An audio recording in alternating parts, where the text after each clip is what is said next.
শুভ সকাল বন্ধুরা। আজকে আমার আর একটা ছোট্ট মিনি ব্লগে তোমাদের স্বাগতম।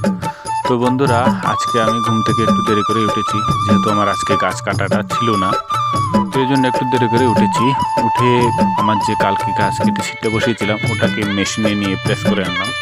তারপর হাত মুখ ধুয়ে দাঁত ব্রাশ করে চা টিফিন খেয়ে আমার যে ধানের বস্তা, সে ধানের বস্তা নিয়ে আমি রওনা দিলাম। যেহেতু আজকে আমার কাজ নাই, ধান পড়বে জমিতে, এই জন্য একটু তাড়াতাড়ি যেতে হচ্ছে।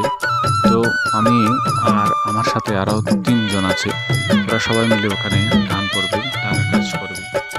তো বন্ধুরা দেখুন, আমি অলরেডি চলে এসেছি। ওখানে অনেকটা মেশিন লাগিয়ে দিয়েছে। আমাদের মেশিনটা এখনও চালু করা হয়নি, আমাদের মেশিনটা একটু করে চালু করবে। অলরেডি 2টা মেশিন চলছে। নদীতে দেখুন বন্ধুরা, জল অনেকটাই কমে গেছে। তো বন্ধুরা, ফাইনালি আমাদের মেশিনটাও চালু হয়ে গেছে, জল আসা শুরু করলো জমিতে। একটু পরে পাওয়ার টিলার আছে। তো দেখুন বন্ধুরা, বাইরের দৃশ্যটা কত সুন্দর, কি সুন্দর মেঘ উঠেছে। আজকে মনে হয় ভালোই বৃষ্টি হবে। তো বন্ধুরা, যেহেতু বৃষ্টি হবে ভাবছি, তো মেশিন চালাবো ঠিক আছে, কিন্তু মেশিনের জলটা একটু পরিমাণে কম দিতে হবে।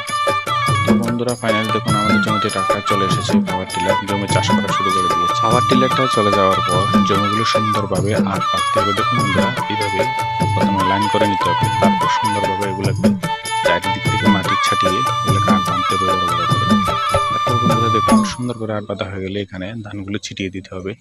তো ফাইনালি বন্ধুরা, আমাদের ধান ছিটা হয়ে গেছে, এখন বাড়ি যাওয়ার পালা। তো বন্ধুরা, ধান ছিটা শেষ করে আমি বাড়ি চলে এসেছি। এই দেখুন বন্ধুরা, আমার ছেলে আমার জন্য অপেক্ষা করে। রোজ বাড়িতে এসে তাকে একটু আদর করতে হয়, ওকে কোলে নিয়ে এদিক এদিক ঘুরতে হয়। তো বন্ধুরা, আজকের মতো আমার এই ছোট্ট মিনি ব্লগ এখানে শেষ করছি।